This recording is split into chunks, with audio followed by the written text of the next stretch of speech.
sit with Kit. Everybody wants to sit with Kit. Sit with Kit. Sit with Kit. Everybody wants to sit with Kit. Yeah. Hello everyone, it's Kit Carson here in front of Angelina's Pizza, home of the #1 pizza shop show on the internet. And as you know, I sit here every night. I talk to the rock stars, the heroes, and the gods of Key West. That's what I do every night. So tonight I'm fortunate enough to have this gentleman sit down with me. If you would, tell everybody your name and where you're from. Okay, my name is Greg Fawcett. I'm from Cornelius, North Carolina. Okay. Gosh, this is my 21st year coming here. 21 years, so you've been coming here since 2002? Yeah, that was like my first time, yeah. Wow. I won the contest in 2012, so it took me 10 years to win. And that's about par for the course, isn't it, Greg? It really is. It's anywhere between 6 and 10 or 11 years, so let me interrupt you for just 1 second. All right. So what he's referring to is the Hemingway Lookalike Contest. This is Hemingway week, and this was his birthday, and he would have been 124 according to the sign up there on Sloppy's. That sounds right. Every year they have a Hemingway Lookalike Contest. So you came down here for 10 years and won it in your 10th year. Yes. In 2012. Wow. Yeah. What drove you to do this? Okay, I used to come down here in the late 1990s for sportsman season to go lobster diving, and of course this is always the weekend before. And so I saw it, and my friend said, well, why don't you do this? And I got started, and I liked the contest. I liked even more the people that I met. A lot of these guys have literally have been my friends for 20 years, and I look forward to coming down here and seeing them. So it's just the camaraderie. It's an interesting group, and Yeah. I've been fortunate enough to personally know a few of the contestants and winners. Yeah. And that's kind of the same thing they all say. It's like a big brotherhood at some point. It is. That everybody just kind of looks out for each other, and it's a. Did you know Carly Coley? Sure. So Carly is from my hometown. Oh, in Franklin, Tennessee? No, that's oh man, he's from Alma, Georgia. Oh, Carly's from Alma, Georgia. You're right. You know, I actually went to Carly's funeral. Oh, did you? Yeah, I knew his family very well. Yeah, well, his daughter is going to be down here this week. Yeah. She was a little younger than me. But Cheryl's here. Is she here already? Yeah. Well, I know, and that's a good example of what you're saying, that they take care of everybody like family. Yeah. And so they come down every year for this. Yeah. Benny Nell is, his wife has been a great friend of mine. We've actually, been a whittler for 15 years now, Okay. and several times we've gone places and gone with Benny Nell on certain things. Right. So That's it's very interesting. That's yeah. so cool. Well, it's funny how we meet up in these strange situations, and a connection is born, and that's just a great thing. Yeah. So, prior to you entering any of the competitions, did you have any affinity for Ernest Hemingway? Did you read his books? It's really funny. The answer is yes. Okay. Years and years ago, let's say 1970, I was taking a speech class in college, and you had to do an interpreted reading. And the reading that I picked was from Hemingway's Island in the Streams. Okay. And I had at some point or another had read all these books. I lived in Spain for 3 years, so I got a lot of indoctrination on Hemingway and the different places he was. Did you ever run with the Bulls? I never did. I didn't get the chance. I never run with the Bulls in Pamplona, but I ran with the Bulls in Arcos de la Frontera, which is not the same as Pamplona, but it's still a festival.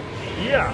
Well, anytime you've got a bunch of bulls chasing you down the street. Yeah, you only run 15 or 20 yards and you duck. Yeah. You jump in a window and get away. I mean, Yeah, it's not a race. Yeah, no, Because you're not going to win. that's true. Well, that's great. I don't know if it's still required reading, but I know when I was in school it was required reading. You had to read Hemingway somewhere in high school. They don't anymore. People don't even know who he is. Yeah, I'll tell my grandkids' friends that, oh yeah, I won the Hemingway look-alike contest, and they have this blank stare, like, who's Hemingway? Yeah, Cal's watching a train go by. Yeah. No idea what they're looking at, what you're talking about. I get it. Yeah. I hope what goes around comes around. I'd like to hope that. I know Key West will never let his spirit go. No. Because he did. I think Out on the Streams was one of the books he. Yeah. No. Yeah. It was published posthumously, but he wrote it here. His house is here, and the hotel that he stayed in is still around the corner. Yeah. The bars that he drank in are still here. So I don't know that it'll ever go away completely, but I would hope that it would grow again. And I'm sure it will at some time. It will. Yep. I've been to Cuba. Been to Cuba. I got to go. I got invited to go. It was the year after I won for the 50th anniversary of him winning the Nobel Prize for Old Man and the Sea. And we went, they did I can't think of the name of the town. They did a ceremony at the town where the guy supposedly lived in. And, I got to see his house, and he's a hero there. I mean, yeah, he is. Yeah, it's just, everything is treated just incredible. It's a little different how they view history as opposed to we do. Yeah. We kind of have a disposable society and tend to get rid of stuff quickly. But hey, we're here and you're still doing the competition, and that's awesome. So let's get a little one step back. What did you do in North Carolina? I spent my life in banking. Okay. And I predominantly lived in a suburb of Atlanta, Georgia. But in 1995, I took a job with what was then First Union, which morphed into Wells Fargo. Yep. So I worked with them until I was 70. And I retired in 1917. 2017? 2017, yeah, I'm sorry. Gotcha. 2017. So I had been a banker most of my life. Wow. Well, that was the cradle for a few years there. Everything was in North Carolina. I don't know what laws changed to make that become the banking center of the world. Well, it seemed like. I can tell you that.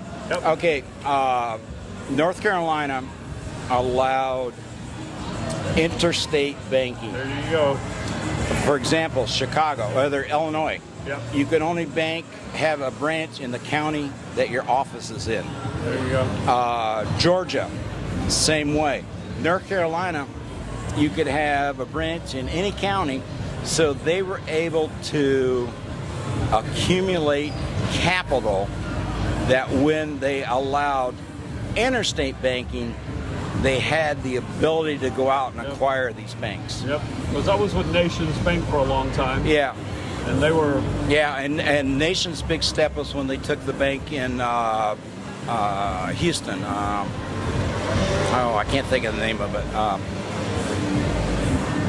Was it Farmers and Merchant? It wasn't... Nation's merged with Citizens Southern out of Georgia. Southern. But then they further increased, they took a bank in Houston. What was that bank? I forgot. I can't think of it either. Yeah, it's a problem about getting old. Well, that was probably 30 years ago. Oh, at least. And somebody out there will text us in and go, you should have known that. But, and I hope they do. Because I can't remember that far back. So your claim to fame is you were in the banking industry for 40 years. Yes. I was hired right out of college. Yeah. Worked for several different banks, but that's all I ever did. Yeah. Well, it wasn't a bad thing back in the day when banks were banks. No, it wasn't. It was a great job. Now I don't know. It seems like they've changed a lot. They have. My last couple of years was kind of disheartening, but yeah. I'm not sure what they are now. Sales? offices. Yeah, yeah. So much pressure's put on selling a product, Yeah, yeah. and not on customer support and satisfaction. Yeah, nope. That's probably number 10 on the list. Yeah. Maybe. If it makes the top 10, I'd be surprised. Well, congratulations on a long career. Yeah, I mean, I made it. Yeah. And you retired, and now you live still in North Carolina? Yes, I still live. I live in Cornelius. And where is Cornelius? Okay, it's exactly 18 miles north of Charlotte, and I live on the lake there. Okay. So we were talking to Greg. Yeah. About being Mr. Hemingway lookalike, and you can only win one time. 12 years ago. And 12 years ago. So one of the questions that we wanted to know is, how did you feel after you won? Oh, it was like, I couldn't believe it at first, and it was fortunate that I mean, it was overwhelming. I had no idea. I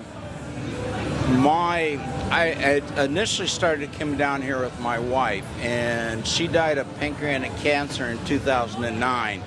And my kids made me come down for the thing because and I felt so bad. I didn't even make it to the finals on Saturday.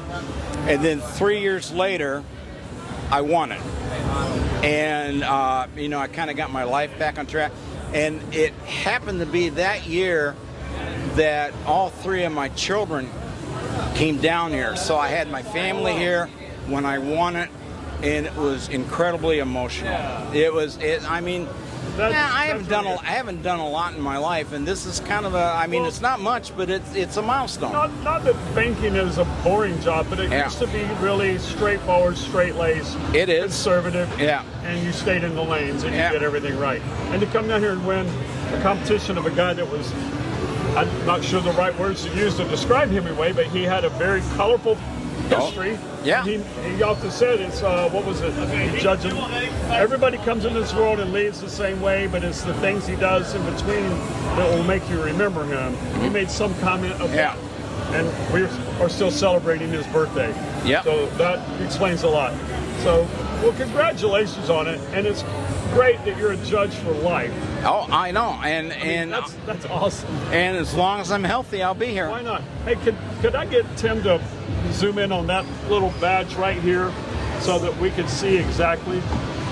That right there is the ticket. Oh, I always come down on Tuesday. At the crack of midnight. Yeah. I enjoy it. This is well, thank you. I appreciate you coming to sit. I know that I should have a whole list of things to ask you, and I'm running dry right now. Oh, that's fine. Tim, any questions? Does he have any favorites this weekend? Oh. Well, yeah, that is a good question, because I know a lot of guys that would come down here for like 4 or 5 years in a row and compete and never win, and then I'd never see them again. Yeah, like I said, it took me 10 years. 10 years. And do you remember a guy named Hemingway? Sure. I don't know if he ever won or not, but he came down and did it for years and years. He had T-shirts and koozies, and he gave away.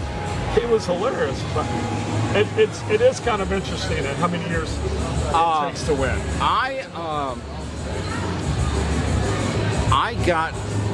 Actually, for me, the coming down here and hanging out and competing was more important than winning. Right. I enjoyed it. It was, I didn't have a lot of, I don't want to say social getaways, but this was something I look forward to. And they treat you guys like kings. Oh yeah, it's great. Spectacular. I get exactly why you do it. So when I won, that was like frosting on the cake. That's, if you come down here and you gotta win, I gotta win, you're not gonna win. So I know what you're saying. You approached it with an attitude of you were having fun. And it was a great social event. I made friends with everybody. Sure. And so when I got up on stage, they knew who I was. One of the It wasn't Coley, but one of the old judges said, somebody asked him, how do you pick who you're going to vote for? And he said it's somebody that you'd want to sit down and drink with for 20 years. Yeah. Well, that's a good answer. And that's the way it is. I didn't really talk to him, but I texted Rick Curvin the last couple of days. Yeah, Rick, and I miss Rick. He doesn't come anymore. No, he doesn't. It was his birthday a few days. What is his birthday? June 28th or 9th or something in there. And yeah, I was kind of trying to convince him, come down, because I haven't seen him in a while. But maybe next year. So let me ask you a different question. Any of your friends that you think will be down this year? You got a few people you think will come down? That'll be competing? Oh, yeah. I have a ton of people. Right. I know. Give me a couple of names of people I should try to find to interview. Okay. How about that? One of the guys' name, I forget what his real name is, but he goes by Bat Masterson. Masterson is his last name. He used to be a medevac pilot, helicopter pilot for the. I've heard that name before. The hospital on Stock Island. He's a great guy. He'll be here. He's actually pretty well queued up. All right. Well, I got one last question for you. It's the toughest question I ask everybody that sits with me.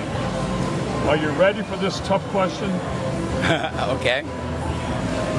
There it is. If you were a pizza, what kind of pizza would you be? Oh, pepperoni, sausage, and mushroom. Pepperoni, sausage, and mushroom. That's pretty classic right there. Yeah. We hear that from time to time. And as always, that is a favorite. And I'd like to say thank you everyone for watching, and don't forget to subscribe, like, and share. Sit with Kit. I've had a great time here with this gentleman here. Greg is going to be here all week long. Yep. He'll be. If you're come back to Key West next year for Hemingway Days, I'll look be here. for him. He'll be here. So as always, thank you everyone for watching. On behalf of myself, the staff at TV Tim, thank you for watching. Have a good night.